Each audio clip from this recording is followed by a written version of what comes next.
Estimates, as read by the Treasury CS, Professor Njunguna Ndungu, has elicited mixed reactions from leaders, with some terming it as overambitious and lacking basis of financing it. As our senior reporter, political reporter for that matter, Elizabeth Mutuku now tells us, this comes amid an uproar on social media, with Kenyans calling on MPs to reject the Finance Bill 2024 in totality over what they say are punitive tax proposals. After Howard's Treasury CS Professor Njunguna Ndungu read the budget estimates in the National Assembly, sharing how the national cake will be shared as well as the austerity measures taken to finance the 4 trillion shillings budget. These are premised on the value chain approach with sectors which will target sectors with the highest impact to drive the economy and sustain economic recovery. Members of Parliament and other leaders expressed mixed reactions over the financing of 2024-2025 4 trillion budget following the government failure to meet its target on revenue collection in the previous year, urging the Kenya Kwanza government and President William Ruto to consider cutting on expenditure. Found that budget deficit of close to 7% of GDP. We have brought that down to 3.3%. That means we are managing our expenditure.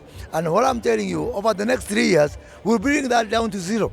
And I'm very certain. I'm personally very much committed as a minister in charge of delivery to help the president to ensure that within the next 3 years, we live within our means. In the House, my mind is very clear that I can only approve something which is beneficial to the public.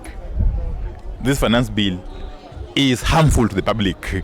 Yes, and unless the Committee on Finance brings on board proper amendments to those areas that are injurious, the only thing we can do is to reject it. We want to ask Kenyans also, after the money has been allocated to this project, to be vigilant, so that we are not only vigilant during budget and finance bill, but when it comes to real implementation of development across the counties and across the country, Kenyans are not, they should be vigilant.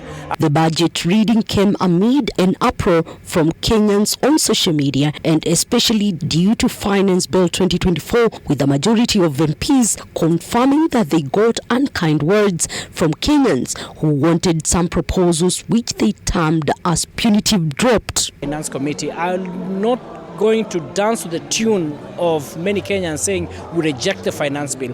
What are we rejecting in the finance bill? The finance bill is okay. The only thing is that what we now need to do is to try and consider the views of Kenyans. We are ready to talk to Kenyans, but we'll make the best decisions. They should not send the messages, and other people are taking advantage to extort some of us, to send vulgar messages, raunchy messages, which is not good for us, a member of parliament. One of the few leaders who received so many messages, and we are going to discuss this budget. We see, because if Kenyans are feeling like this is not the right thing for them at this time, then we need to have a conversation over looking at this budget.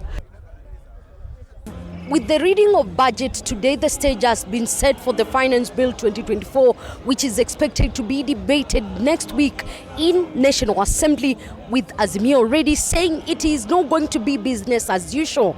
Elizabeth Mutuku, TV 47 Pan Biddings, Nairobi.